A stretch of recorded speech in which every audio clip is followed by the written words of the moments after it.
No fuiste invitada, mamá. ¡Vete de aquí!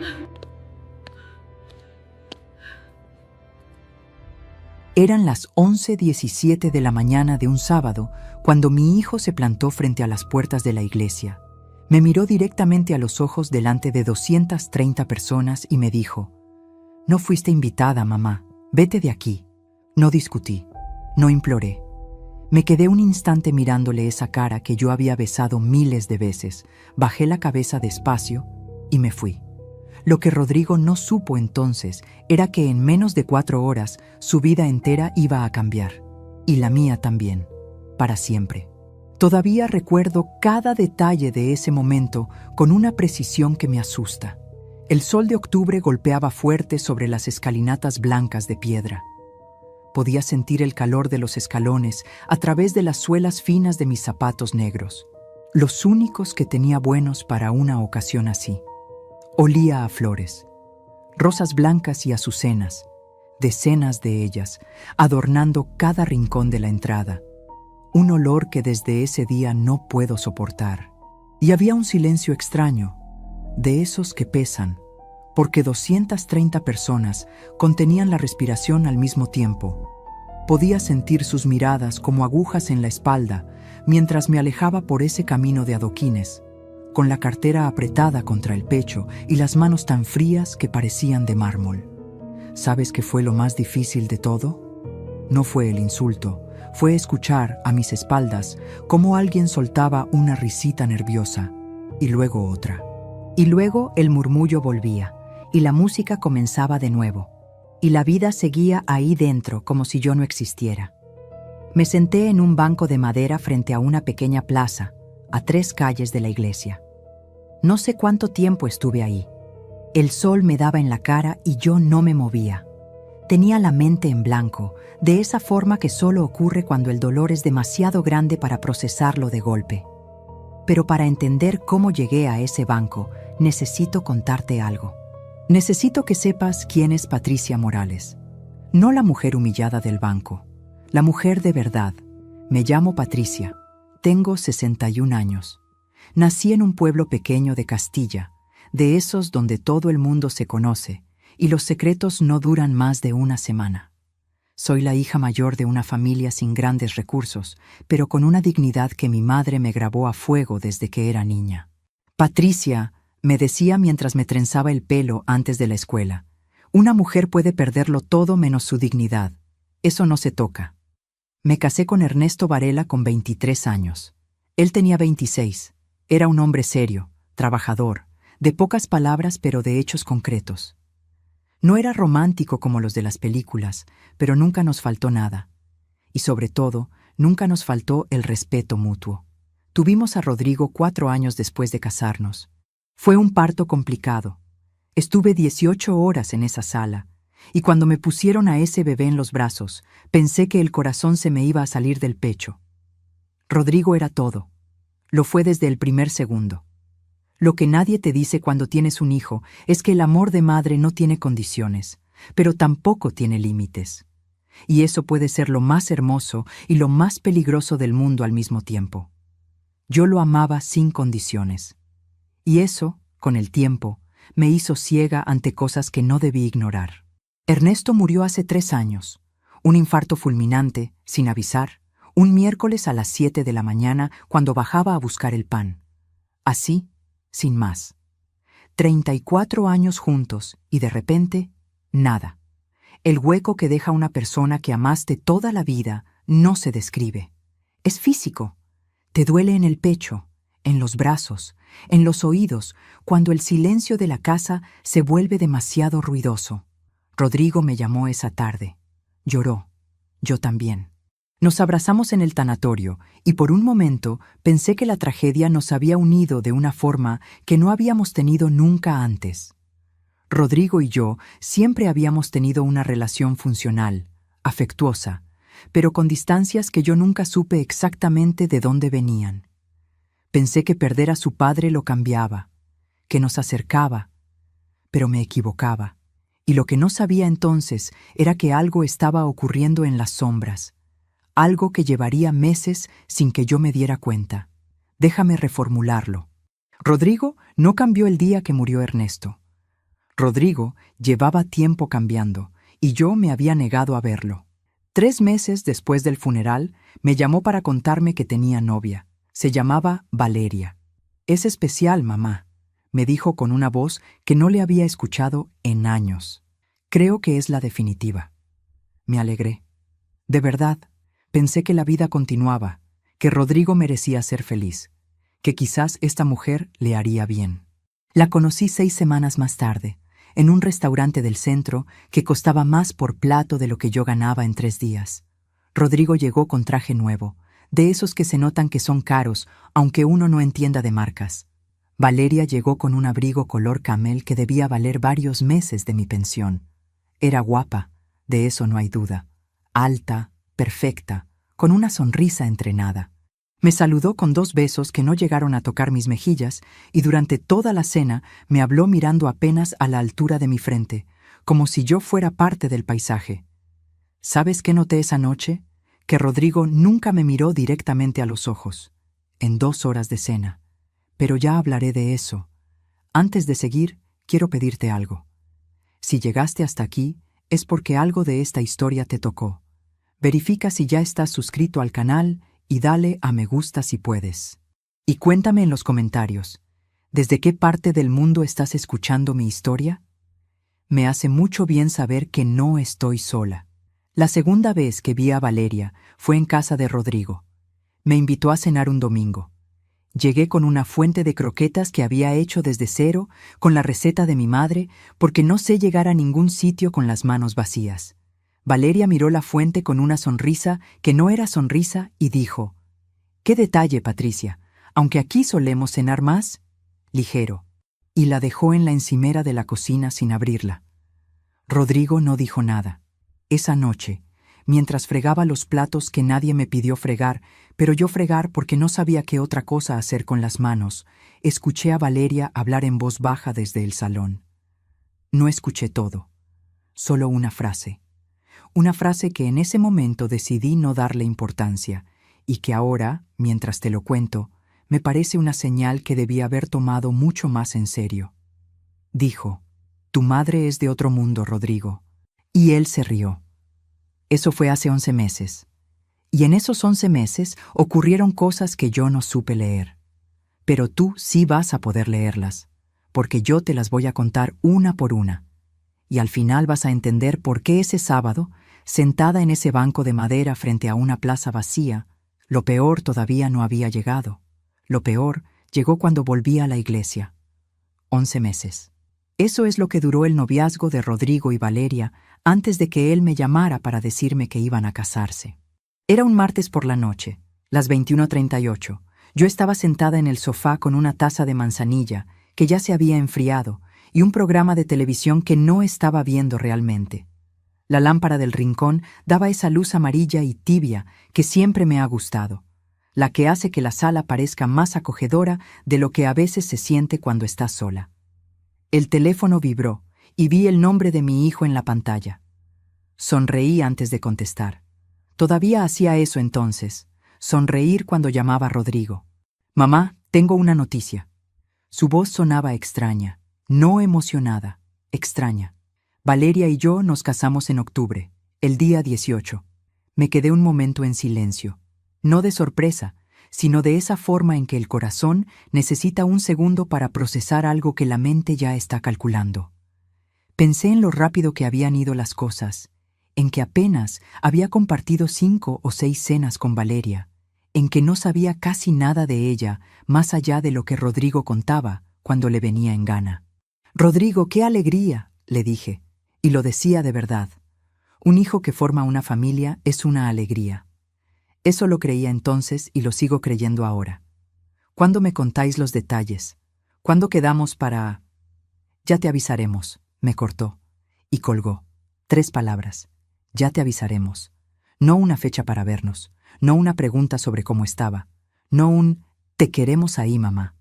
Solo 3 palabras y el tono de llamada terminada. Me quedé mirando el teléfono apagado en la mano. La manzanilla seguía fría. El programa de televisión seguía sonando. Y yo empecé a contarme a mí misma la historia que las madres nos contamos cuando algo duele sin querer reconocerlo. Están ocupados, tienen mucho que organizar, ya llamará con calma, es normal en los novios jóvenes. Me levanté del sofá, fui a la cocina, vacié la taza en el fregadero y me quedé apoyada en la encimera unos instantes, mirando la pared sin ver nada. No lloré, todavía no era tiempo de llorar, pero ya hablaré de eso. Pasaron 3 semanas sin noticias, 21 días exactos. Yo no llamé. Lo decidí conscientemente. No quería ser la madre pesada, la que llama todos los días, la que agobia. Ernesto siempre me decía que yo tenía tendencia a anticiparme a las cosas, a preocuparme antes de tiempo. Espera, Patricia, me decía. No construyas problemas donde no los hay. Y yo esperé. Esperé lavando la ropa. Esperé haciendo la compra. Esperé viendo los martes pasar como si todos fueran el mismo martes en el que me había dado esa noticia. El día 22 me llegó un sobre por correo. Un sobre de papel grueso, color crema, con letras doradas en el exterior. Lo abrí en el rellano, con el abrigo todavía puesto, y dentro encontré una tarjeta de invitación para la boda de Rodrigo Varela Morales y Valeria Cristina Montoya. Era una tarjeta preciosa, no voy a negarlo. Cara, elaborada, con detalles en relieve. El tipo de invitación que se guarda como recuerdo, que acaba enmarcada en alguna pared. Y en la esquina inferior derecha, impreso junto al resto del texto, mi nombre, Patricia Morales. Acompañante, ninguno. Respiré hondo. Me dije que era normal, que yo no tenía pareja, que tenía sentido, que lo importante era que me habían invitado. Y ahí estuvo mi primer error, dejar que la lógica callara a la intuición. ¿Sabes lo que me pregunto ahora? Me pregunto cuántas veces en la vida tomamos la decisión de no ver algo porque verlo nos costaría demasiado. ¿Cuántas veces elegimos la versión cómoda de los hechos porque la versión real nos rompería algo por dentro? ¿Cuántas veces preferimos seguir durmiendo aunque ya sepamos, en algún lugar profundo, que algo no está bien? Yo lo hice durante meses. Meses enteros. Llamé a Rodrigo al día siguiente para agradecerle la invitación. Tardó en contestar. Cuando lo hizo, sonaba distante, como si la llamada lo hubiera pillado en mal momento. Ah, sí, ya la recibiste. Bien. Silencio. Mamá, ahora no puedo. Estamos con el tema del catering. Le dije que sí, que claro, que no se preocupara, y colgué con una sonrisa en la cara que nadie veía, porque yo sonreía aunque no hubiera nadie mirando.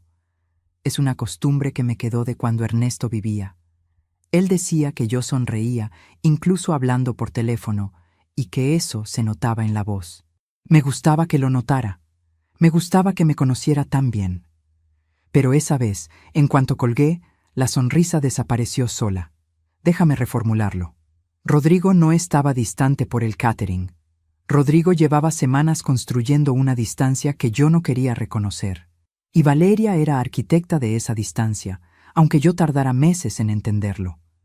El primer encuentro real entre Valeria y yo, después del anuncio de la boda, ocurrió en una reunión familiar.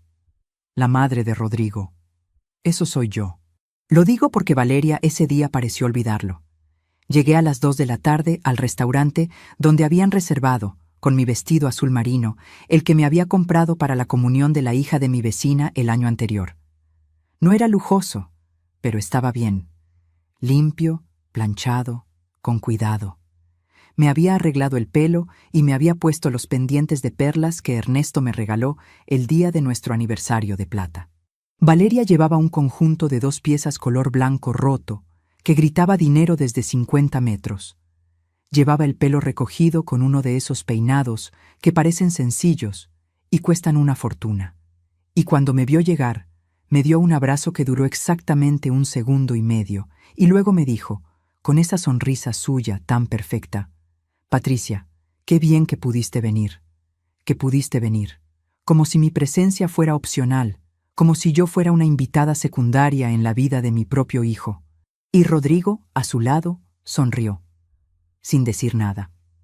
Esa tarde, su futuro suegro habló durante 40 minutos sobre inversiones, sobre propiedades en la costa, sobre el negocio familiar de Valeria, que, Según explicó con orgullo, facturaba cifras que yo no sabía ni pronunciar bien.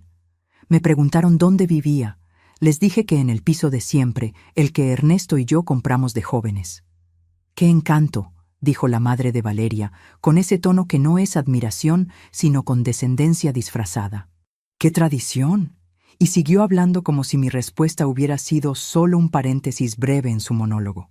Rodrigo no dijo nada. Solo faltan 9 meses para ese sábado de octubre. Y algo en esa comida empezó a podrirse, aunque yo entonces no supiera nombrarlo.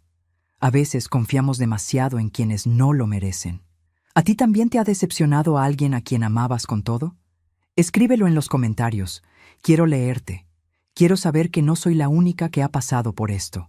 Los meses que siguieron fueron una sucesión de pequeñas exclusiones que yo fui coleccionando sin saberlo. No me consultaron el menú de la boda. No me preguntaron sobre la lista de invitados. No me dijeron dónde iba a hacer la ceremonia hasta 6 semanas antes. No me preguntaron qué canción quería escuchar cuando entrara al salón, ni si había alguien especial de mi familia a quien incluir. Cada vez que yo preguntaba algo, la respuesta llegaba tarde, corta o no llegaba. Cada vez que sugería ayudar en algo, Valeria respondía con frases amables que en realidad eran puertas cerradas. «Ya está todo controlado, Patricia. No te preocupes, nosotros nos encargamos. Tú solo ven y disfruta. Solo ven y disfruta». Como si yo fuera una invitada cualquiera, como si no fuera la madre del novio. Y Rodrigo, que había crecido en una casa donde las bodas se preparaban entre toda la familia, donde mi madre hacía el arroz con leche 3 días antes y mi padre ensayaba el brindis en voz alta frente al espejo, Rodrigo no dijo nada. Y ahí estuvo mi tercer error. Yo todavía no sabía ponerle nombre, pero lo estaba viviendo. La frialdad, la indiferencia al daño. No hace falta gritar para hacer daño. A veces basta con seguir callado mientras alguien te hiere delante de tus narices. A veces el daño más profundo no llega con palabras afiladas ni con portazos, sino con el silencio cómplice de quien debería defenderte y elige mirar hacia otro lado. Un martes de agosto, faltando 10 semanas para la boda, me animé a llamar a Rodrigo para preguntarle si necesitaba algo de mi parte para el día, si había algún protocolo que yo debiera conocer, si iba a haber un momento especial para la familia.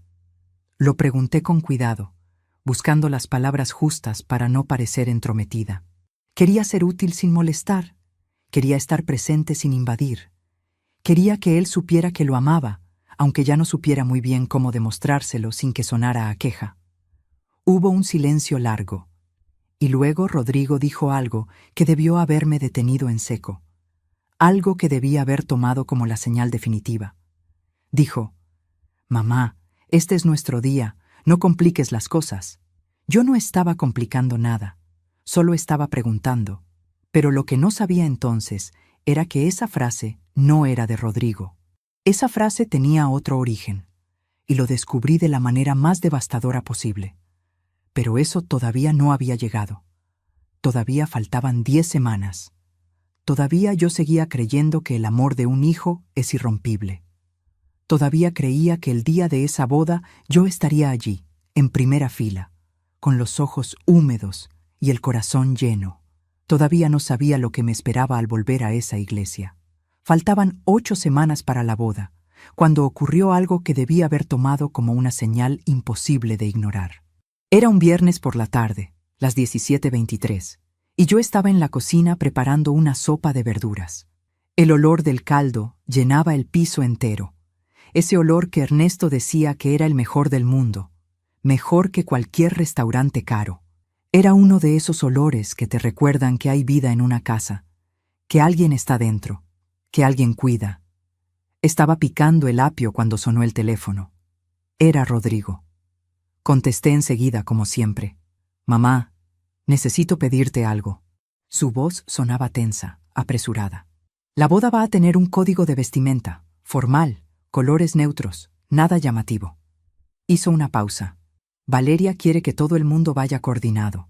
Le dije que sí, que no había problema, que me buscaría algo adecuado.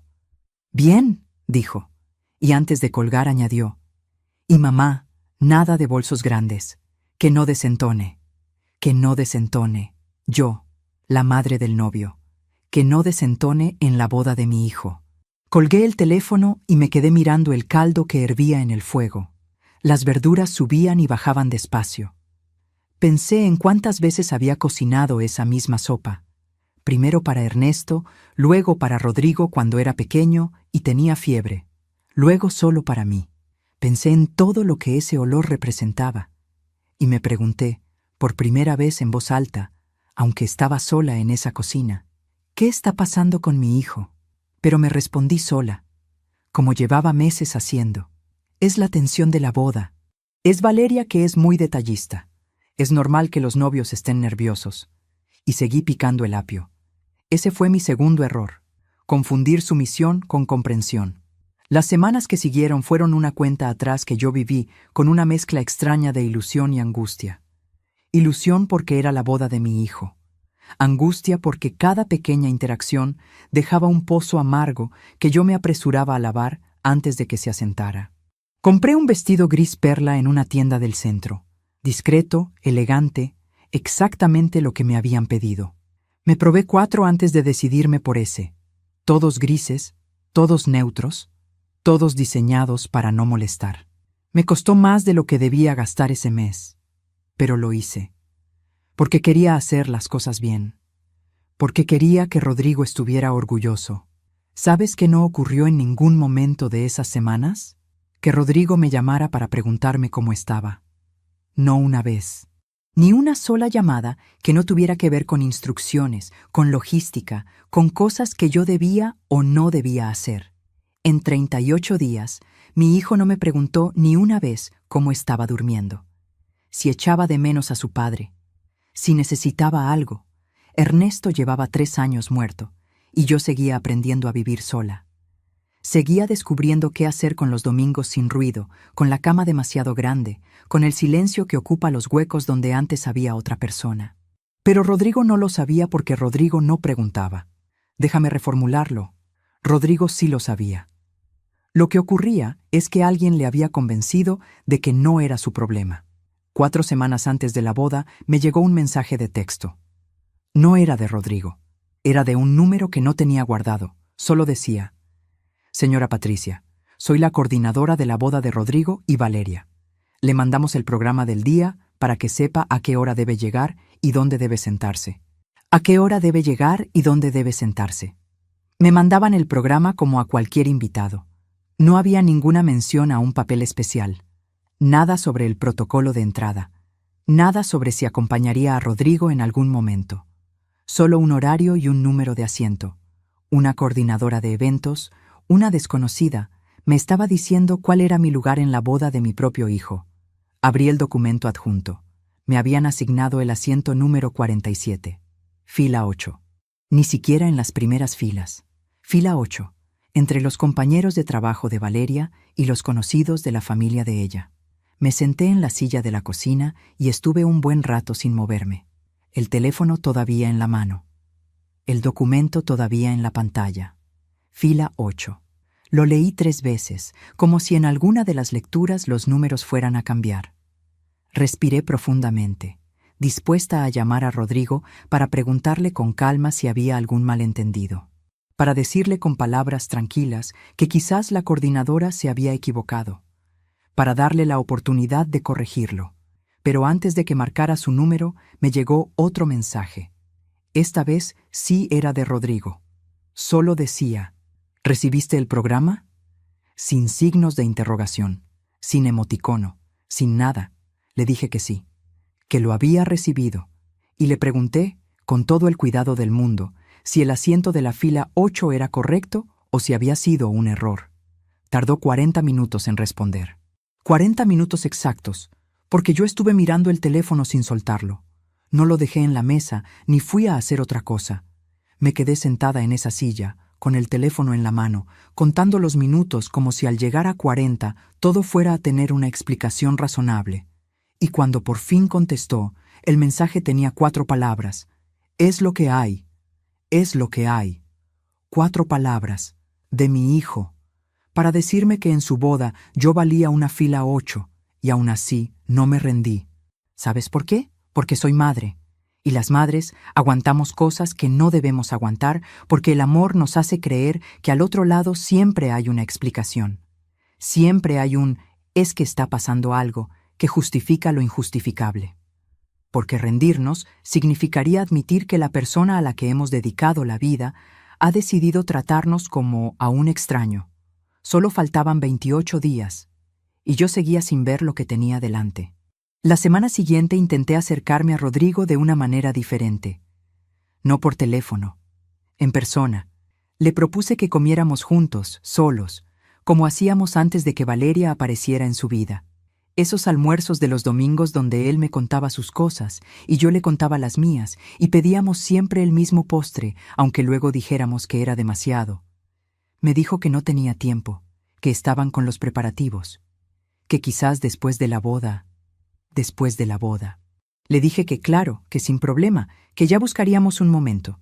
Y cuando colgué, caminé hasta el dormitorio. Me senté en el borde de la cama de Ernesto, en su lado, el que yo no había tocado en 3 años, y me permití un momento de debilidad que nadie vio. Solo un momento. Las manos en la cara y la respiración cortada. Pensé en lo que Ernesto habría dicho si hubiera estado allí. Pensé en si esto estaba pasando porque me faltaba a él, porque sin su presencia yo había dejado de pesar lo suficiente en la vida de Rodrigo. Solo eso. Y luego me levanté, me limpié los ojos y fui a hacer la colada. En público, entera. En privado, rota. Así llevaba meses. Pero lo que no sabía entonces era que ese derrumbe privado era el más pequeño de todos los que me esperaban, porque faltaban 20 días. Y en esos 20 días iba a ocurrir algo que durante mucho tiempo fui incapaz de contarle a nadie. 13 días antes de la boda, un miércoles a las 10:15 de la mañana, recibí una llamada de un número desconocido. Lo cogí pensando que podría ser algo relacionado con la boda, algún proveedor, algún detalle de último momento. Pero la voz que habló no era de ningún proveedor. Era una mujer, mayor que yo, calculé, con una voz serena y directa que me puso los pelos de punta desde el primer segundo. Una de esas voces que no tiene prisa y que precisamente por eso asusta. Dijo: «Señora Patricia, no sé si recuerda haberme conocido. Soy Consuelo, la tía de Rodrigo por parte de Ernesto». La conocía, vagamente. La habíamos visto en el funeral de Ernesto y poco más. Una mujer callada, de esas que observan mucho y hablan poco. De las que nunca dicen nada que no sea necesario. «Necesito contarle algo», dijo. «No sé si debo, llevo días dudando, pero si yo estuviera en su lugar, querría saberlo». Me quedé quieta. La cocina en silencio. Solo el ruido del tráfico afuera y esa voz al otro lado del teléfono que me decía que había algo que yo necesitaba saber. Un escalofrío me recorrió la espalda, de esos que el cuerpo manda cuando la mente todavía no ha entendido lo que ya sabe. «¿Qué ocurre, Consuelo?» Hubo una pausa, y luego dijo: «Patricia, en esa boda no la esperan. No de la manera en que usted cree». Colgué el teléfono unos minutos después, con las manos temblando y la cabeza llena de preguntas sin respuesta. Consuelo me había dicho suficiente para asustarme y demasiado poco para entender. Solo me dijo que tuviera cuidado, que prestara atención, que no todo era lo que parecía, y que si en algún momento sentía que algo no estaba bien, que confiara en ese instinto, porque ese instinto no se equivoca. Estuve 3 días dándole vueltas a esa llamada. 3 días intentando decidir si llamar a Rodrigo para preguntarle directamente, si ignorarlo y confiar en que Consuelo se equivocaba, si cancelar mi asistencia. 3 días en los que no dormí bien, en los que comí sin hambre y en los que caminé por el piso hablando sola, buscando respuestas en un silencio que no las tenía. 3 días que ahora, mirando atrás, reconozco como los 3 días más importantes que tuve para cambiar lo que vino después. Y los desperdicié convenciéndome de que una madre no puede perderse la boda de su hijo. Solo faltaban 10 días, y yo ya no dormía bien. Me despertaba a las 3, a las 4 de la mañana, con una sensación en el pecho que no sabía nombrar, pero que ahora reconozco perfectamente. Era mi instinto, diciéndome que algo estaba muy mal, Y yo seguí sin escucharlo. No sé cuánto tiempo estuve en ese banco. El tiempo dejó de tener sentido en algún momento del que no me di cuenta. Pero cuando el órgano de la iglesia dejó de sonar, algo me hizo levantarme. No lo decidí con la cabeza. Simplemente ocurrió. Los pies empezaron a caminar solos de vuelta por el camino de adoquines, como si el cuerpo supiera que todavía había algo pendiente. Fue entonces cuando lo vi. En el suelo, junto al último escalón de las escalinatas, casi oculto por uno de los arreglos de rosas blancas que adornaban la entrada. El teléfono de Rodrigo.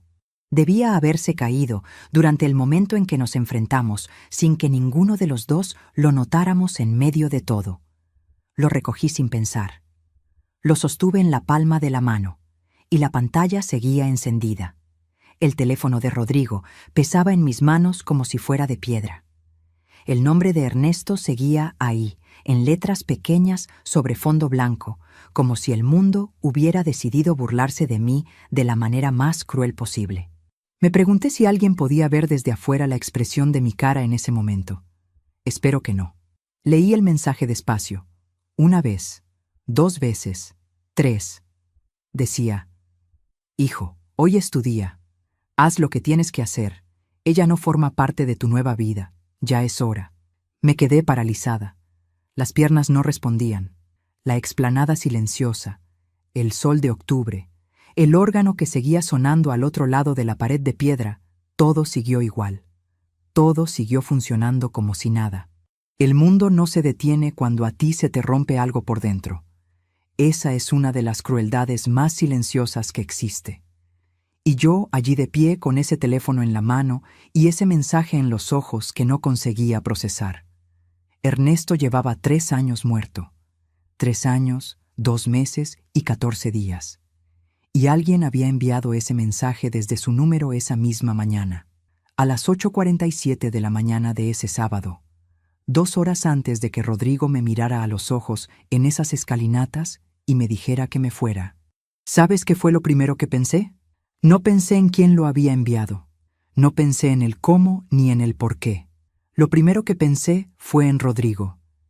En mi hijo leyendo ese mensaje por la mañana, solo en algún cuarto, con la corbata sin anudar y los nervios de la boda en el cuerpo. En mi hijo creyendo, o queriendo creer, que era su padre quien le escribía desde algún lugar, y obedeciendo. Eso fue lo que me rompió. No el mensaje en sí, sino imaginar a mi hijo solo con ese teléfono, leyendo esas palabras y tomando la decisión que tomó. Subí por la conversación, despacio, con el pulgar, tratando de no temblar, y lo que encontré me obligó a sentarme en el escalón de la puerta lateral, porque las piernas finalmente cedieron. No era un solo mensaje, eran meses de mensajes. El primero estaba fechado hacía exactamente 8 meses. 8 meses.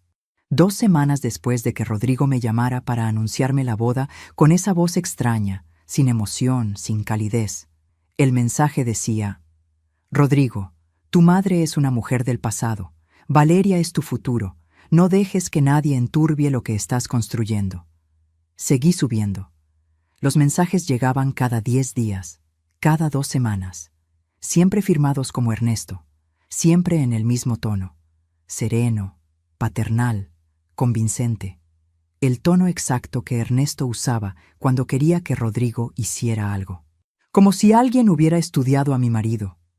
Como si alguien lo hubiera analizado con cuidado, con paciencia, con frialdad, para copiarlo con precisión. Tu madre no entiende el mundo en que vives ahora. Patricia nunca aceptará a Valeria. Es mejor mantener distancia. Un hombre necesita construir su propia familia, sin interferencias. Las palabras resonaron en mi cabeza. Rebotaron en los muros de piedra de esa explanada. Recorrieron 8 meses de silencios de Rodrigo que de repente tenían explicación. Atravesaron cada cena fría, cada llamada cortada, cada «ya te avisaremos» y cada «es lo que hay», hasta llegar a ese escalón donde yo estaba sentada con los pies en los adoquines y el corazón en algún lugar que no sabía situar. Alguien había pasado 8 meses hablándole a mi hijo en nombre de su padre muerto, construyendo un muro entre nosotros ladrillo a ladrillo.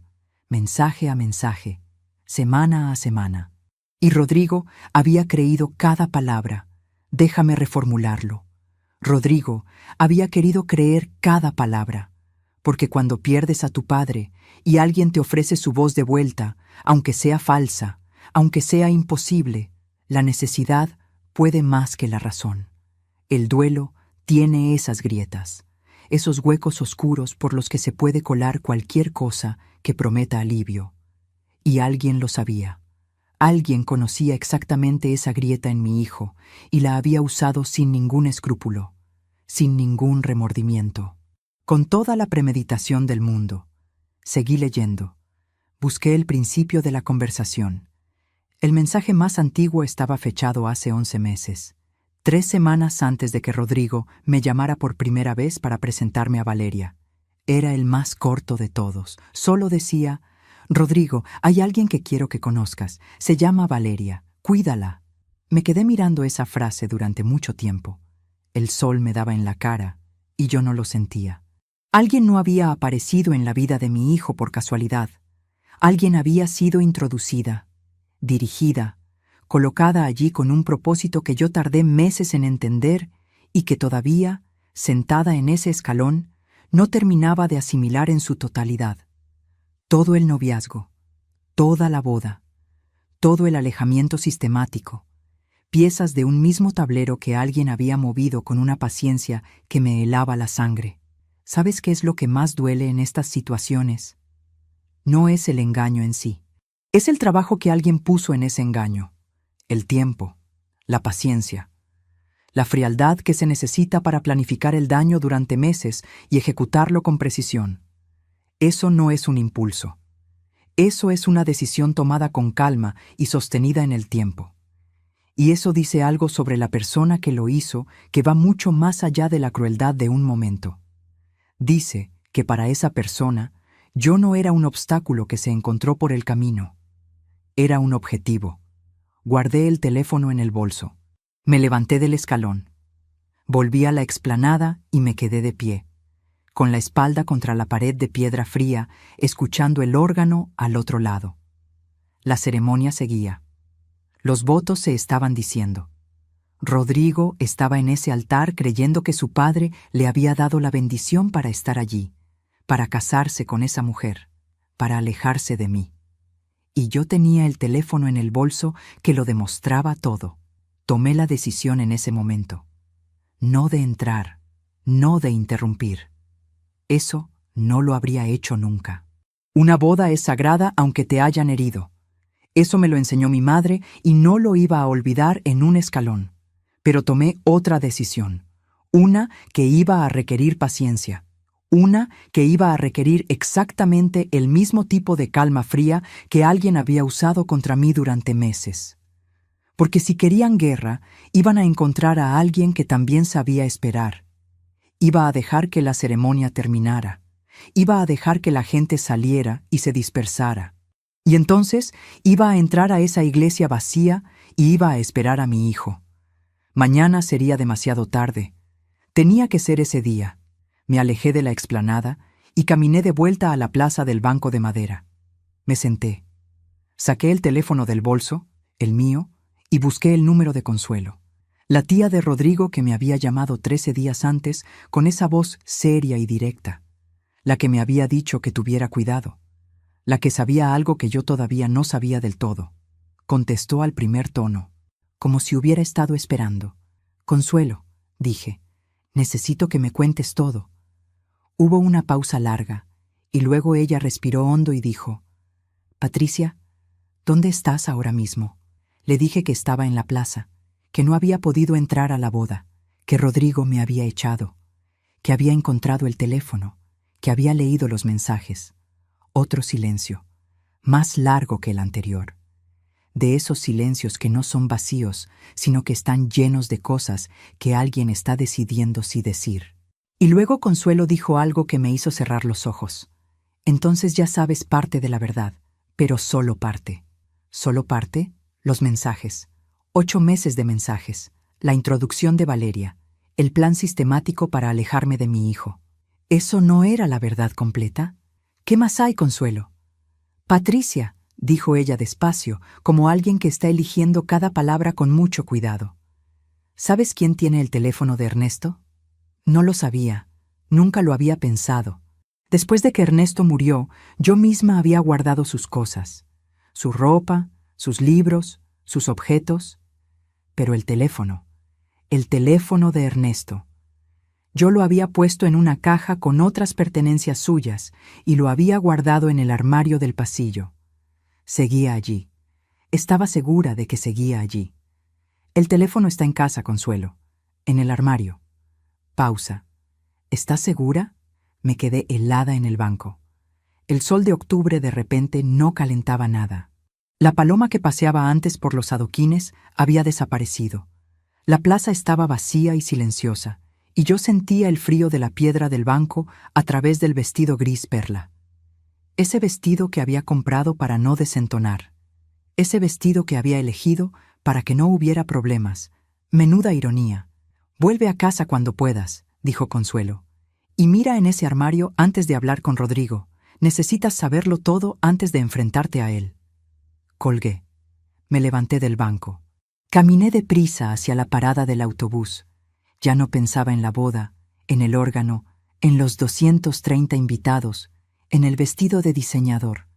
Solo pensaba en ese armario del pasillo, en esa caja, en ese teléfono que yo creía guardado desde hacía 3 años, en las manos que lo habrían tocado, en los pies que habrían entrado a mi casa sin que yo lo supiera. Tardé 20 minutos en llegar a casa. Abrí la puerta, dejé el bolso en la entrada sin ni siquiera quitarme los zapatos y fui directa al armario del pasillo. Abrí la caja de cartón marrón donde guardaba las cosas de Ernesto, la bufanda que usaba en invierno, el reloj que no servía pero que había sido de su padre, las fotos que no había sabido dónde colgar después de que se fue, y en el fondo de la caja, envuelto en un paño de tela, el teléfono negro de Ernesto. Lo saqué despacio, lo sostuve en la palma de la mano. Noté que el paño no estaba doblado como yo lo recordaba. Estaba doblado de otra manera. Un detalle pequeño. El tipo de detalle que solo nota alguien que guardó ese objeto con sus propias manos y recuerda exactamente cómo lo hizo. Y entonces vi algo que hizo que todo el aire saliera de mis pulmones de golpe. La luz de la pantalla estaba encendida. El teléfono de mi marido muerto llevaba 3 años en esa caja, y la pantalla estaba encendida, lo que significaba que alguien lo había cogido. Alguien había entrado en mi casa, había abierto esa caja, había cogido ese teléfono y lo había devuelto. Y ese alguien tenía una llave. Solo había 2 personas en el mundo con llave de mi casa además de yo. Una era Rodrigo. La otra era la mujer que esa tarde se estaba casando con él. Me senté en el suelo del pasillo. No en una silla, no en el sofá. En el suelo, con la espalda contra la pared y el teléfono de Ernesto en las manos y los zapatos negros todavía puestos. Así, en el suelo, como cuando era pequeña y el mundo se hacía demasiado grande y mi madre me encontraba sentada en algún rincón esperando a que todo volviera a tener sentido. El teléfono tenía batería. No mucha, un 20%, pero suficiente. Alguien lo había cargado. Alguien lo había cogido de esa caja, lo había cargado, lo había usado durante meses para escribirle a mi hijo en nombre de su padre, y luego lo había devuelto envuelto en el mismo paño de tela, en el mismo orden, en el mismo lugar, con una precisión que daba escalofríos. Lo encendí. Pedía código de desbloqueo. 4 dígitos. Yo sabía ese código. Ernesto usaba siempre el mismo para todo, el año en que nos casamos. Lo introduje y la pantalla se abrió. Lo primero que vi fue la aplicación de mensajes, el mismo hilo que había leído en el teléfono de Rodrigo, pero desde el otro lado. Los mismos mensajes, las mismas fechas, la misma voz construida con cuidado para sonar como Ernesto. Y al final del hilo, el último mensaje enviado esa mañana a las 8:47, el que yo ya conocía. Pero había algo más, algo que desde el teléfono de Rodrigo no había podido ver. El historial de acceso al teléfono. Las horas en que había sido desbloqueado durante los últimos meses, casi siempre entre las 11 de la mañana y la 1 del mediodía. los martes y los jueves, con una regularidad que no era casualidad. Era una agenda. Era alguien que tenía un horario y lo cumplía. Martes y jueves, entre las 11 y la 1. Yo trabajaba los martes y los jueves por la mañana en la mercería del barrio donde llevo años echando horas para ayudar a la dueña, que es amiga mía desde hace décadas. Salía de casa a las 9:30 y no volvía hasta las 2. 3 horas de ventana. 3 horas que alguien conocía perfectamente. Alguien que sabía mis horarios. Alguien que tenía mi llave. Alguien que había entrado en mi casa con la misma tranquilidad con que se entra en la propia. Cerré los ojos. Apoyé la cabeza contra la pared fría del pasillo. Y por primera vez en todo ese día interminable, me permití sentir el peso completo de lo que estaba comprendiendo. No había sido un impulso. No había sido una decisión tomada en un mal momento. Había sido un plan construido ladrillo a ladrillo durante meses, con acceso a mi casa, con conocimiento de mis rutinas, con la voz de mi marido muerto usada como herramienta. Un plan que había tenido un solo objetivo desde el principio: sacarme de la vida de mi hijo antes de que esa boda ocurriera. Y había funcionado. Estuve en el suelo del pasillo no sé cuánto tiempo. El sol fue cambiando de posición en las ventanas. Las sombras se alargaron. Y yo seguía ahí, procesando, ordenando, entendiendo. Cuando por fin me levanté, lo hice con una calma que me sorprendió a mí misma. No era resignación, era otra cosa. Era esa serenidad particular que llega cuando el dolor supera cierto umbral y el cuerpo decide que ya no puede seguir derrumbándose y tiene que empezar a construir algo nuevo con los escombros. Me quité los zapatos negros. Me puse el jersey viejo que cuelgo detrás de la puerta de la cocina. Puse la cafetera. Y mientras el café hacía su ruido familiar, me senté a la mesa con los 2 teléfonos delante. El mío y el de Ernesto. Tenía que pensar con claridad. Tenía que ordenar lo que sabía y lo que todavía no sabía.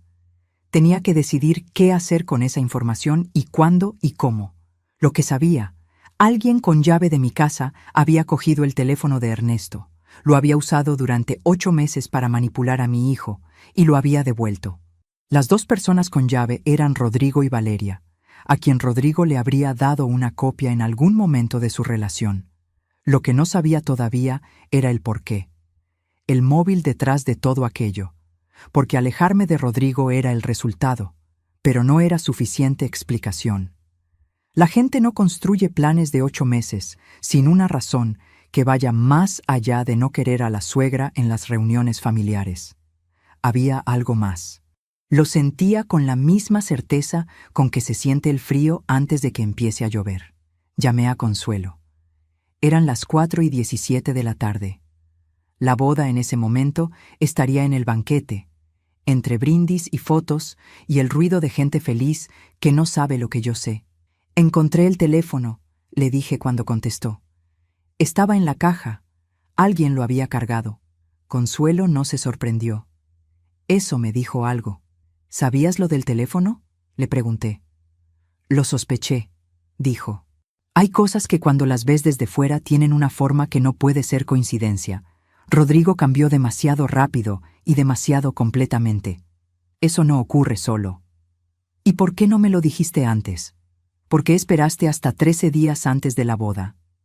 Hubo un silencio de los que tienen peso, porque no tenía pruebas, dijo finalmente. Y porque tenía miedo de equivocarme. Tenía miedo de causarte un daño innecesario si me equivocaba. Pausa. ¿Y tú tienes pruebas ahora? Tengo el teléfono en la mano.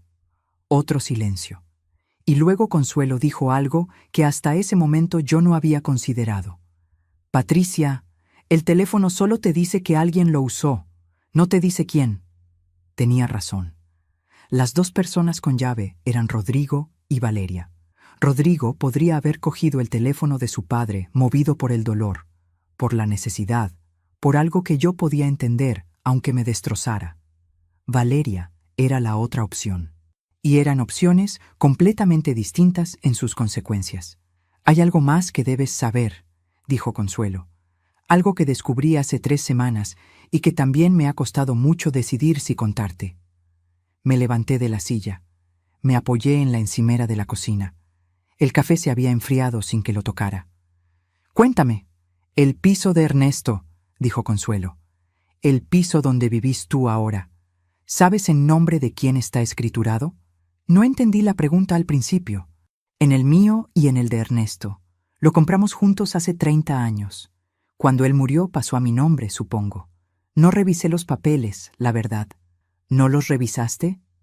«Consuelo, yo estaba de luto. No estaba para papeles». Silencio. «Patricia, necesitas revisar esos papeles.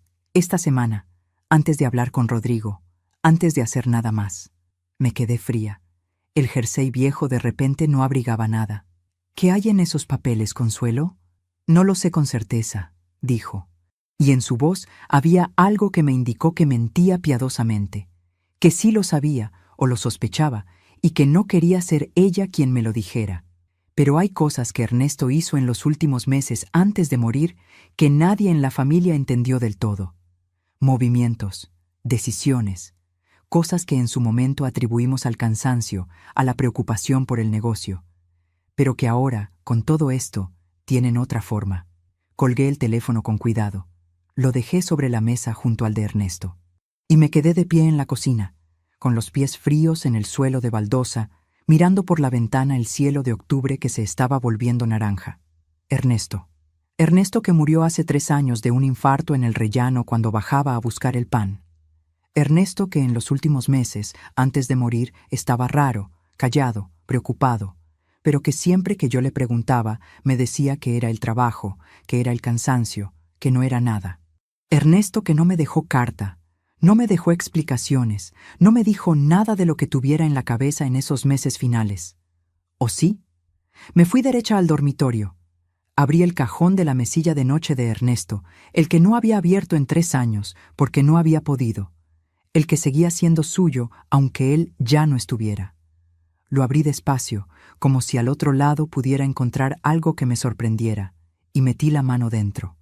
Había cosas pequeñas, un mechero que ya no funcionaba, unas monedas viejas, una estampita religiosa doblada, y debajo de todo, un sobre cerrado, sin escribir por fuera, con el borde ligeramente amarillado por el tiempo. Lo saqué, lo sostuve. Las manos me temblaban de una manera que ya no tenía nada que ver con el miedo, sino con algo mucho más antiguo y mucho más profundo. Lo abrí. Dentro había una sola hoja doblada en 3. La letra de Ernesto, esa letra apretada y regular que yo había reconocido en 1000 notas, en 1000 listas de la compra, en 1000 pequeños papeles que guardaba en cajas sin saber por qué. Empecé a leer. Y cuando llegué a la 3ª línea, tuve que sentarme en el borde de la cama, porque las piernas decidieron que ya habían tenido suficiente por un día. La carta no estaba fechada, pero empezaba con estas palabras: «Patricia, si estás leyendo esto es porque algo salió mal. Y lo siento, lo siento». 3 años muerto, y todavía me pedía perdón desde una hoja de papel amarillada en el fondo de un cajón. Seguí leyendo, despacio, cada palabra, sin saltarme nada. Y lo que esa carta contenía era una historia que yo no había sabido nunca.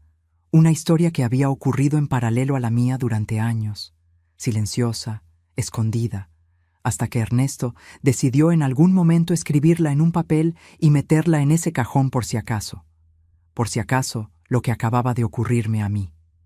Mañana sería el día.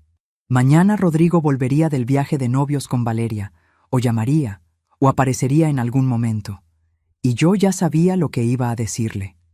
Pero necesitaba una noche para terminar de entenderlo todo.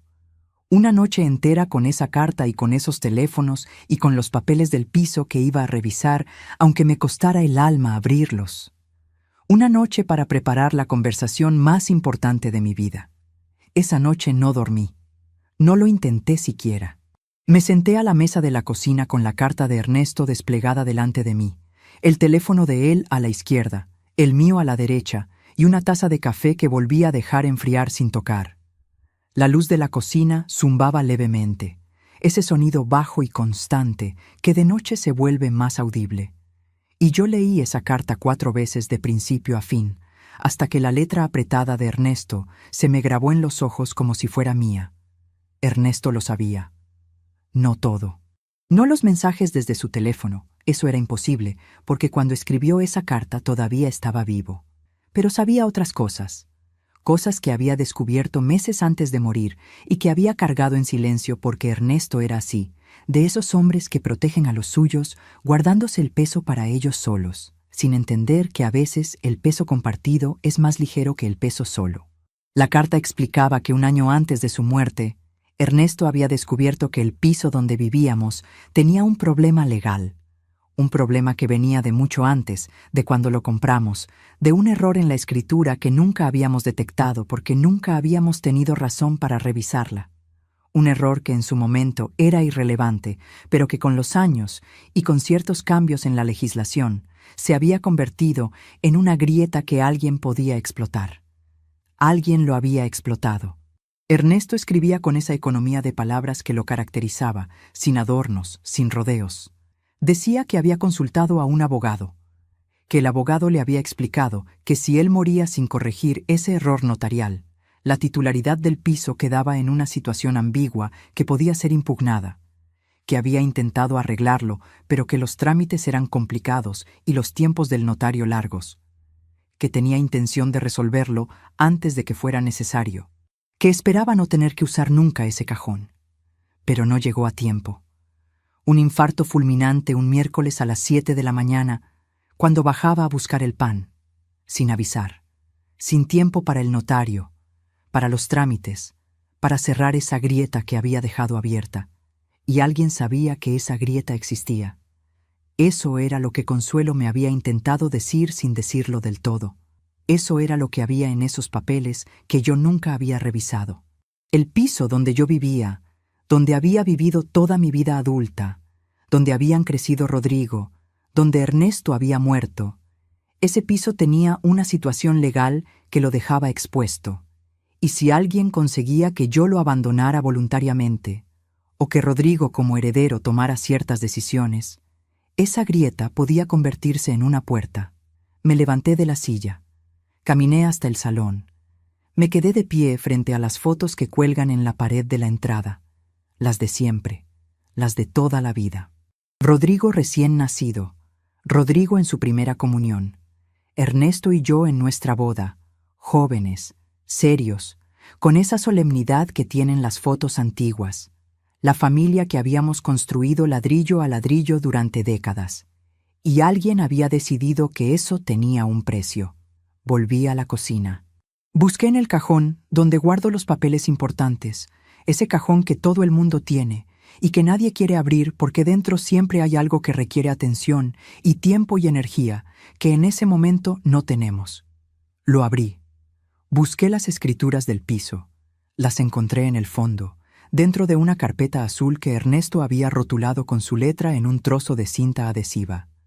Las saqué, las puse sobre la mesa y empecé a leer con la misma lentitud con que había leído la carta, sin saltarme ninguna línea, sin dejar que la densidad del lenguaje legal me hiciera rendirme a mitad. Tardé 2 horas. 2 horas de lenguaje notarial y referencias a artículos y números de registro que yo no entendía del todo, pero que fui anotando en un papel para preguntarle a alguien que sí entendiera. Y al final de esas 2 horas encontré lo que Ernesto había encontrado antes que yo. El error, la grieta. Una referencia cruzada incorrecta en la escritura original que dejaba un vacío en la cadena de titularidad que, en manos de un abogado hábil, podía convertirse en una reclamación. No era una certeza jurídica, pero era suficiente munición para alguien que quisiera usarla. Las 5 de la mañana. El cielo afuera empezaba a aclarar levemente. Yo seguía en la cocina con la carta de Ernesto, las escrituras, los 2 teléfonos y un papel lleno de anotaciones. Tenía el cuadro completo. No todos los detalles, no todas las respuestas, pero sí suficiente para entender la forma general de lo que había ocurrido. Y entonces sonó el teléfono. Las 5:17 de la mañana del domingo. Lo miré sin cogerlo un instante. Era Rodrigo. Cogía el tercer tono. «Mamá». Su voz sonaba distinta. no la voz plana de los últimos meses, algo diferente. Algo que tardé un segundo en identificar y que cuando identifiqué me apretó el pecho de una manera que no esperaba. Sonaba asustado. Rodrigo. Mi voz salió serena. No lo planeé.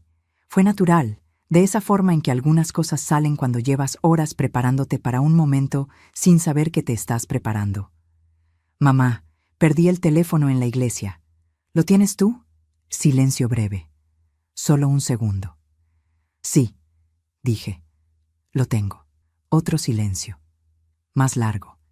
Y en ese silencio cabían 8 meses de mensajes y una carta en el fondo de un cajón y un piso con una grieta en las escrituras y una noche entera sin dormir. Mamá, yo... Empezó y se detuvo. Empezó otra vez. Lo que pasó hoy en la iglesia... Ya hablaremos, Rodrigo, no esta noche. Pero yo necesito... Esta noche no, repetí. Y en mi voz no había dureza, solo firmeza. La diferencia es importante, y Rodrigo la conocía desde pequeño. Mañana, a las 10 de la mañana, aquí en casa. Hubo una pausa larga, y luego dijo, muy bajo, ¿estarás bien esta noche? Esa pregunta. Después de todo ese día, de las escalinatas, de compórtate, de es lo que hay, de fila 8, después de todo eso, me preguntaba si estaría bien esa noche. Y lo decía con la voz de cuando tenía 8 años, y me preguntaba lo mismo desde el fondo de la cama, cuando había tenido una pesadilla. Cerré los ojos un momento. Sí, Rodrigo, estaré bien. Y colgué. Me quedé con el teléfono en la mano, escuchando el silencio de las 5 de la mañana. El cielo seguía aclarando despacio. En algún lugar de la calle, un pájaro empezó a cantar antes de que hubiera suficiente luz para justificarlo. De esa manera que tienen algunos pájaros de adelantarse al amanecer como si no pudieran esperar. Recogí los papeles, los ordené con cuidado. La carta de Ernesto la doblé y la guardé en el sobre, pero esta vez en mi cajón, no en el suyo. Los 2 teléfonos los puse juntos en la repisa de la cocina. Las escrituras las dejé encima de la mesa, marcadas con el papel de mis anotaciones. Luego fui al dormitorio, me tumbé vestida encima de la cama, y dormí 3 horas, sin sueños, con esa forma de dormir que tiene el cuerpo cuando ha llegado al límite exacto y necesita apagarse aunque sea un momento para poder seguir funcionando. Me desperté a las 8:15, me duché, me vestí con ropa cómoda, no el vestido gris perla, no los zapatos negros, sino la ropa de los días normales, la de estar en casa y ser yo misma. Me hice un café que esta vez sí bebí. Me comí una tostada de pie frente a la ventana, mirando la calle que se llenaba despacio con el movimiento del domingo por la mañana. A las 9:58 sonó el telefonillo. Respiré hondo. Fui a abrir. Rodrigo subió solo. Eso ya me dijo algo. Cuando abrí la puerta estaba en el rellano con la ropa del día anterior, el traje oscuro arrugado, la corbata aflojada, los ojos que no habían dormido bien. Me miró y yo le miré, y en ese espacio de 2 segundos pasaron 34 años de vida compartida, de cumpleaños y de cenas y de problemas resueltos juntos, y de la mano que le di cuando murió su padre, y de todas las veces que le había querido sin condiciones y sin pedir nada a cambio. «Pasa», le dije. Entró. Se sentó en el sofá de siempre, en su sitio de siempre, como había hecho toda la vida. Yo me senté frente a él en la silla. Entre nosotros, sobre la mesa, las escrituras del piso, el teléfono de Ernesto y la hoja con mis anotaciones. Rodrigo los miró, y vi en su cara el momento exacto en que entendió que yo sabía más de lo que él había imaginado. «Mamá», dijo, y en esa sola palabra había algo que no había escuchado en meses, algo que reconocí de inmediato aunque llevara mucho tiempo sin oírlo. Culpa, culpa genuina. Antes de que empieces, dije, quiero que sepas que no estoy aquí para atacarte. Estoy aquí porque eres mi hijo y porque lo que voy a contarte necesitas oírlo. Todo. Abrí la conversación en el teléfono de Ernesto. Lo puse sobre la mesa frente a él con la pantalla hacia arriba. Rodrigo lo miró. Se quedó inmóvil. Y el color de su cara cambió de una manera que no necesitaba palabras. Todavía me pregunto si hice lo correcto al mostrarle todo de golpe. si debía haber ido más despacio, con más cuidado, con más pasos intermedios. ¿Y tú? ¿Qué habrías hecho en mi lugar? Escríbelo en los comentarios. Quiero saber lo que piensas de verdad, porque lo que vino después de ese momento cambió todo. Absolutamente todo. Rodrigo se quedó mirando el teléfono de su padre durante un tiempo que no supe medir. No lo tocó. Solo lo miró, con esa inmovilidad que tienen las personas cuando el cerebro recibe algo demasiado grande para procesarlo de golpe y necesita unos segundos para decidir por dónde empezar. Yo no dije nada. Esperé. Había aprendido en esa noche larga que la prisa era mi enemiga, que lo que tenía que decir necesitaba espacio, y que ese espacio solo podía crearlo el silencio. Fue Rodrigo quien habló primero, y lo que dijo no fue lo que yo esperaba. ¿Cuánto tiempo llevas sabiendo esto? Desde ayer por la tarde, dije, desde que encontré el teléfono en la explanada de la iglesia después de que te fueras. Rodrigo apretó los labios, apartó la vista del teléfono y la fijó en la mesa. Sus manos, encima de las rodillas, se cerraron despacio en 2 puños que luego volvieron a abrirse. Mamá, yo no sabía que... Espera. Lo dije con suavidad pero con claridad. Quiero que primero me respondas una sola pregunta. Una sola, Rodrigo. Y necesito que sea la verdad. Me miró. ¿Creíste que esos mensajes eran de tu padre? El silencio que siguió fue el más pesado de toda esa mañana. Rodrigo abrió la boca, la cerró. Volvió a mirar el teléfono sobre la mesa. Y entonces ocurrió algo que no había visto en años, algo que no esperaba ver ese domingo por la mañana en mi salón. Los ojos de mi hijo se llenaron de lágrimas. No lloró de golpe. No fue un derrumbe dramático. Fueron 2 lágrimas que bajaron despacio, en silencio, por esa cara que yo conocía mejor que la mía propia. Y en esas 2 lágrimas vi todo lo que necesitaba ver. Sí, dijo, muy bajo, casi sin voz. Creí que eran de él. Me quedé quieta. Respiré hondo por dentro sin que se notara. ¿Cuándo empezaste a recibirlos? 2 semanas después de anunciarle la boda a Valeria. Se limpió la cara con el dorso de la mano. El primero llegó un lunes por la noche. Yo estaba solo en casa. Lo vi y me quedé... Mamá, la pantalla decía el nombre de papá, su número, su foto. Yo sabía que era imposible, pero lo leí y era su forma de hablar. Era como él pensaba. Era... Se detuvo. Apretó los dientes. Necesitaba creer que era él. Y ahí estaba. La grieta que alguien había encontrado en mi hijo y había explotado con una frialdad que todavía me helaba la sangre. Rodrigo había perdido a su padre de golpe, sin despedida, sin última conversación. Y alguien le había ofrecido exactamente eso. La voz de vuelta, el consejo de vuelta, la aprobación de vuelta, aunque fuera mentira, especialmente porque era mentira, porque la mentira era maleable y la verdad no lo es. ¿Se lo contaste a Valeria?, pregunté. Una pausa, muy breve, pero yo la vi. ¿Sí? ¿Cuándo? Cuando recibí el segundo mensaje. Ella estaba conmigo, lo leyó. ¿Y qué dijo? Rodrigo tardó en responder. Se levantó del sofá. Caminó hasta la ventana y se quedó de espaldas a mí, mirando la calle.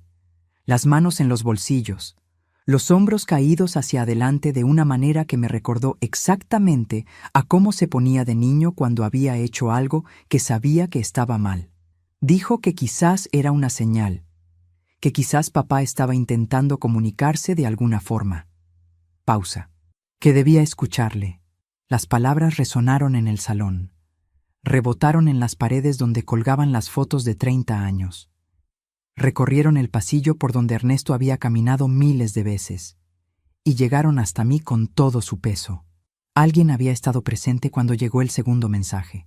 Alguien había leído ese mensaje junto a Rodrigo y había decidido alimentar la ilusión en lugar de destruirla. Lo que significaba que Valeria sabía desde el segundo mensaje que esos textos no eran de Ernesto. Y había callado. No solo había callado. Había empujado a Rodrigo a seguir leyendo, a seguir creyendo, a seguir obedeciendo. Me levanté de la silla. Fui a la cocina y volví con las escrituras del piso y el papel de mis anotaciones. Los puse sobre la mesa frente al sofá. Rodrigo se giró al escuchar el ruido del papel y volvió a sentarse cuando vio lo que había en la mesa. «Rodrigo, necesito contarte algo que encontré anoche. Algo que tu padre dejó escrito antes de morir y que ninguno de los dos sabíamos». Le leí la carta. No toda, solo las partes relevantes, las que explicaban el error en las escrituras, la grieta legal, la conversación con el abogado, la intención de Ernesto de arreglarlo antes de que fuera necesario.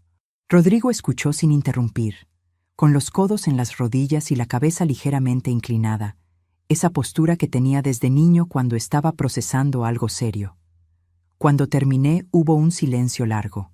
¿Me estás diciendo que el piso tiene un problema legal que alguien podría usar para reclamarlo?, dijo despacio, como si estuviera ordenando las palabras en voz alta para entenderlas mejor. Eso es lo que dice el abogado al que consultó tu padre. Necesito que un abogado lo revise. Esta semana. Mamá. Su voz tenía ahora una urgencia que no había tenido antes. ¿Tú crees que Valeria sabía esto? La pregunta que los dos habíamos estado rodeando desde que entró por esa puerta. No lo sé con certeza, dije. Pero alguien tenía tu llave, Rodrigo. Alguien entró en esta casa los martes y los jueves por la mañana mientras yo trabajaba. Alguien cogió el teléfono de tu padre, lo cargó, escribió esos mensajes y lo devolvió. Eso no lo hizo nadie de fuera. Rodrigo se levantó de nuevo. Volvió a la ventana. Y esta vez, cuando se giró para mirarme, su cara tenía una expresión que no había visto en años. No era el hijo distante de los últimos meses. No era el hombre que me había dicho, compórtate 3 días antes de su boda. Era algo más parecido al Rodrigo de antes, al que todavía no sabía fingir lo que no sentía. Al poco de empezar nuestra relación, dijo, Valeria me pidió que le diera una llave de esta casa. Dijo que quería poder venir a verte cuando yo no pudiera, que quería tener una relación contigo, que era importante para ella sentirse parte de la familia desde el principio. Pausa. Yo le di la llave sin pensarlo. En aquel momento me pareció lo más natural del mundo. El silencio que siguió fue diferente de todos los anteriores. Fue el silencio de 2 personas que están llegando al mismo lugar desde caminos distintos, y que en un momento concreto levantan la vista y se dan cuenta de que están en el mismo punto. Rodrigo, dije, hay algo que quiero que entiendas antes de que hagamos nada más. Antes de que llames a nadie, antes de que tomes ninguna decisión. Me levanté y me acerqué a él. No lo toqué todavía. Solo estuve cerca. Lo que te han hecho a ti también es un daño. Alguien usó el dolor que tenías por tu padre para dirigir tus decisiones durante meses. Eso no es amor. Eso no es lo que le deseo a mi hijo. Rodrigo cerró los ojos, y esta vez sí se rompió del todo. No con dramatismo, no con gritos. Se rompió como se rompen los hombres que han aprendido a contener demasiado durante demasiado tiempo, de repente, en silencio, sin que nada los pueda parar una vez que empieza. Me acerqué un paso más y lo abracé. Así, de pie en el salón, con las escrituras sobre la mesa y los 2 teléfonos en la repisa y la foto de Ernesto colgada en la pared, mirándonos desde su marco. Mi hijo de 76 kilos, que ahora medía casi 1,80 m y que lloraba en mis brazos, igual que cuando tenía 7 años y se había caído en el patio del colegio. No dije nada, solo lo sujeté, y él tampoco dijo nada. Solo respiró. No sé cuánto tiempo estuvimos así. El suficiente para que algo que llevaba meses roto empezara a tener la forma de una posible reparación. No completa, no inmediata, pero una forma. Cuando nos separamos los dos teníamos los ojos húmedos y ninguno de los dos dijo nada sobre eso porque no hacía falta. Me senté en el sofá y él se sentó a mi lado. No en su sitio de siempre al otro extremo, sino cerca, como cuando era pequeño y quería estar cerca sin pedirlo con palabras. «¿Qué hacemos ahora?», preguntó. «Primero, un abogado», dije. «Esta semana sin falta. Revisamos las escrituras y entendemos exactamente en qué situación está el piso». Pausa. «Segundo, Rodrigo, necesitas hablar con Valeria. No yo, tú. Necesitas preguntarle directamente y mirarla a los ojos cuando te responda». «¿Y si lo niega todo?». Entonces tenemos el teléfono de tu padre, que según la carta que él escribió, según el historial de acceso y según la llave que tú le diste a ella, apunta en una dirección muy clara. Lo miré. Pero antes de llegar a eso, dale la oportunidad de explicarse, porque si no, siempre te quedará la duda de si fuiste justo. Rodrigo asintió despacio. Miró el teléfono de Ernesto sobre la repisa. Mamá, ¿puedo preguntarte algo? Siempre.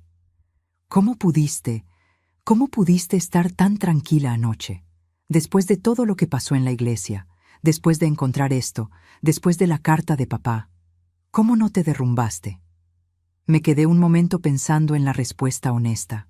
No la respuesta que suena bien, la verdadera. Me derrumbé, dije, en el suelo del pasillo, sola, con los zapatos todavía puestos. Me derrumbé bastante. Sonreí apenas. Pero tu abuela me enseñó desde pequeña que una mujer puede perderlo todo menos su dignidad. Y la dignidad no es no romperse, es saber cuándo romperse sola y cuándo estar entera para los demás. Rodrigo me miró un momento, y luego dijo algo que no había dicho en meses. Algo tan simple que por eso mismo pesó más que todo lo que había venido antes. Lo siento, mamá. 3 palabras. Las mismas 3 palabras con las que empezaba la carta de Ernesto. Y en los 2 casos, dichas con la misma voz de quien ha tardado demasiado en decirlas, pero que cuando por fin las dice, lo hace de verdad. Lo sé, dije. Se fue a las 12:30. Antes de salir por la puerta, se detuvo en el rellano y me miró con esa expresión que todavía tenía algo de niño. De ese niño que fue y que a veces asoma, aunque los años y las equivocaciones lo hayan cubierto de capas. ¿Puedo llamarte esta tarde?, preguntó. Siempre has podido, dije. Cerré la puerta. Me quedé un momento en el pasillo en silencio, con la espalda contra la puerta, escuchando sus pasos bajar las escaleras. Y entonces fui a la cocina, puse la cafetera y me preparé el primer café del día que bebí completo, caliente, de pie frente a la ventana, mirando la calle del domingo que seguía su vida ajena a todo lo que acababa de ocurrir dentro de esas paredes. Lo que vino después no fue sencillo ni rápido. Nunca lo es cuando la realidad que creías tener resulta ser diferente de la que era. Rodrigo habló con Valeria esa misma tarde. No me contó los detalles de esa conversación y no se los pedí, porque hay cosas entre un marido y una mujer que son de ellos solos aunque a ti te afecten. Solo me dijo que había sido muy dura y que había terminado de la manera que termina algo cuando las preguntas no tienen respuestas creíbles. El abogado confirmó lo que Ernesto había escrito. La grieta era real, aunque manejable con los trámites correctos. Tardamos 2 meses en regularizarlo todo, en poner las escrituras en orden, en cerrar esa puerta que alguien había dejado entreabierta. Fue costoso en tiempo y en dinero, que yo no tenía fácilmente, pero lo hicimos. Y cuando por fin el notario firmó los papeles en orden y me los entregó en una carpeta nueva, me fui derecha al cementerio. Me senté frente a la lápida de Ernesto con esa carpeta en el regazo y le dije en voz baja, sin importarme si alguien me escuchaba o no, que ya estaba resuelto, que podía estar tranquilo, que lo había leído, que lo entendía, que no estaba enfadada con él por no haber podido terminar lo que había empezado, que le quería. Nunca se lo había dicho en el cementerio hasta ese día. Siempre me había parecido raro hablar sola frente a una lápida, pero ese día no me pareció raro en absoluto. Han pasado 14 meses desde aquel sábado de octubre. 14 meses que en algunos momentos se han sentido como 14 años y en otros como 14 días, de esa manera extraña en que el tiempo se estira y se encoge según el peso de lo que estás viviendo. Rodrigo y Valeria se separaron 2 meses después de la boda. No voy a entrar en los detalles porque no me corresponden a mí. Solo diré que la conversación que tuvieron esa tarde fue el principio de un proceso largo y doloroso que mi hijo atravesó con una valentía que yo no esperaba verle y que me llenó de un orgullo que no supe cómo decirle en su momento. Quizás porque el orgullo de madre es de esos sentimientos que se sienten muy grandes por dentro y salen muy pequeños por fuera cuando intentas ponerles palabras. Lo que sí puedo decir es que Rodrigo y yo Hemos tenido conversaciones este último año que no habíamos tenido nunca. Conversaciones de verdad, de las largas, de las que empiezan hablando de una cosa y terminan hablando de todo. Conversaciones donde él me ha contado cosas que guardaba desde hace años y yo le he contado cosas que guardaba desde hace más. Hemos hablado de Ernesto de una manera que ninguno de los dos había podido hacer hasta ahora. Del duelo que cada uno cargó, solo sin decírselo al otro. De lo mucho que nos parecemos en esa costumbre de proteger callando, que es una costumbre que viene de lejos y que los dos hemos tenido que aprender a soltar. No hemos vuelto a ser exactamente lo que éramos antes. No creo que eso sea posible ni que deba serlo. Lo que éramos antes tenía grietas que no veíamos. Lo que somos ahora tiene cicatrices que sí vemos. Y eso, aunque suene raro, es mejor. Las cicatrices al menos son honestas. Los domingos hemos retomado los almuerzos. No siempre, no todas las semanas, porque la vida tiene su propio ritmo y hay semanas que no cuadran. Pero cuando podemos, nos sentamos en esta misma mesa de esta misma cocina y pedimos siempre el mismo postre, aunque luego digamos que es demasiado. Y a veces, en medio de la comida, hay un silencio de esos que en otro tiempo me habrían puesto nerviosa y que ahora simplemente dejo estar, porque he aprendido que no todos los silencios entre dos personas que se quieren tienen que llenarse con palabras. Consuelo ha venido a comer a casa 3 veces desde aquel octubre. Es una mujer que me gusta más cada vez que la conozco mejor. Tiene esa clase de sabiduría que no viene de los libros, sino de haber vivido mucho y haber observado todavía más. Le estoy agradecida de una manera que todavía no he encontrado las palabras exactas para expresar. Quizás porque hay gratitudes que son tan grandes que el lenguaje se queda corto. Y lo único que puedes hacer es seguir invitando a esa persona a comer y esperar que lo entienda. El piso sigue siendo mío, con las escrituras en orden, sin grietas, sin puertas entreabiertas que nadie debería haber intentado cruzar.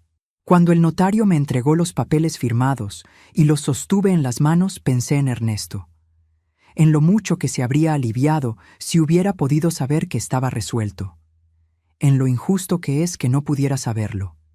Y luego pensé que quizás hay cosas que uno hace en vida que siguen funcionando después, que siguen cuidando aunque el que las puso en marcha ya no esté para verlo. Esa carta en el cajón de su mesilla fue lo más Ernesto que Ernesto hizo en su vida. Guardar el problema para él solo y dejar la solución escrita por si acaso, por si yo la necesitaba. La necesité. Y aquí estoy. Hay algo que he aprendido este año que no sé si habría podido aprender de otra manera. Y es que el dolor más difícil de sobrevivir no es el que viene de los enemigos. Es el que viene de las personas que amas. Porque cuando alguien que no conoces te hace daño, tienes todos tus recursos disponibles para defenderlo. Pero cuando te lo hace alguien a quien has querido desde el primer día, desde antes incluso de conocerlo bien, el daño entra por donde no hay defensa, por las grietas que el amor deja abiertas precisamente porque confías. Eso no significa que el amor sea un error. Significa que el amor real, el que vale la pena, es el que sobrevive a ese conocimiento y sigue eligiendo confiar aunque ya sepa lo que puede costar, con más cuidado, con más lucidez, con los ojos más abiertos. Pero sigue eligiendo. Mi madre me dijo una vez, sentada en la cocina de la casa donde me crié, que la dignidad no es la ausencia del dolor. Es lo que haces con él cuando nadie te está mirando. Yo pensé durante muchos años que eso significaba aguantar en silencio, tragar, no mostrar la herida. Y en parte lo es. Pero ahora entiendo que la segunda mitad de esa frase, la que mi madre quizás no supo explicarme o yo no supe escuchar, es que la dignidad también es saber cuándo parar de aguantar. Cuando el silencio deja de ser fortaleza y empieza a ser complicidad con el daño. Ese sábado, en las escalinatas de esa iglesia, cuando Rodrigo me dijo que no había sido invitada y que me fuera, yo bajé la cabeza y me fui. En ese momento lo hice porque era lo único que podía hacer, porque había 230 personas mirando y porque soy la hija de mi madre, y mi madre me enseñó que una escena pública no le da dignidad a nadie. Pero esa misma tarde volví a la iglesia, recogí el teléfono del suelo y regresé a casa. Abrí la caja del armario, leí la carta, revisé las escrituras, llamé a Consuelo. Pasé la noche entera sentada a la mesa de la cocina, poniendo en orden lo que otros habían intentado desordenar. Y a las 10 de la mañana del domingo abrí la puerta de mi casa, hice pasar a mi hijo y le conté la verdad. Eso también es dignidad. Quizás es la parte más difícil. Las palabras resonaron en las escalinatas de piedra aquel sábado. Resonaron durante semanas en mi cabeza, en esas horas de la madrugada donde el silencio amplifica todo. Resonaron cuando revisaba papeles que no quería revisar y cuando leía mensajes que no quería leer y cuando lloraba en el suelo del pasillo con los zapatos todavía puestos, pero ya no resuenan. O si resuenan, lo hacen de una manera diferente, más baja, más lejana, como el eco de algo que ocurrió y que dejó huella, pero que ya no tiene el poder de derribarte. Rodrigo me llamó el martes por la tarde, hace 3 días. Era una llamada corta, práctica, para cuadrar el almuerzo del domingo. Antes de colgar dijo: «Oye, mamá», pausa breve, «gracias por haber abierto la puerta ese domingo. Le dije que siempre habría abierto esa puerta, que para eso son las puertas de las madres». Colgamos. Me quedé con el teléfono en la mano un momento, en la cocina, con la tarde entrando por la ventana de esa manera lenta y dorada que tiene la luz cuando el día empieza a recogerse. Y sentí algo que no sé nombrar con exactitud, pero que reconocí enseguida porque lo había sentido antes, hace mucho tiempo, en los momentos buenos de una vida que ha tenido muchos más momentos buenos que malos, aunque a veces el ruido de los malos tape todo lo demás. Sentí que estaba bien, no perfectamente. No sin heridas, ni preguntas sin responder, ni cosas que todavía cuestan, sino bien de esa manera real y concreta que no necesita que todo esté resuelto para existir. Bien porque el domingo viene el almuerzo. Bien porque las escrituras están en orden. Bien porque la carta de Ernesto está en mi cajón y no en el suyo. Bien porque Consuelo viene a comer el mes que viene. Bien porque soy la hija de mi madre y mi madre me enseñó que una mujer puede perderlo todo menos su dignidad. Y yo no la perdí. Ni en las escalinatas, ni en el banco de madera, ni en el suelo del pasillo, ni en ninguna de las noches largas que vinieron después. Eso es lo único que quiero que te lleves de todo esto, si es que algo te has llevado. No la historia en sí, no los detalles, no los nombres. Solo esto, que el dolor que viene de donde más quieres no tiene por qué ser el final de nada. Puede ser, si lo dejas, el principio de algo que antes no podías ver porque la costumbre y el miedo tapaban la vista, y que la dignidad no es no caerse. Es levantarse cada vez con los pies un poco más seguros que la vez anterior. Yo me caí en un escalón de piedra frente a una explanada vacía un sábado de octubre, y me levanté, con los zapatos negros, el vestido gris perla, el bolso pequeño, y todo lo que 34 años de vida me habían dado para poder seguir caminando. Aquí estoy.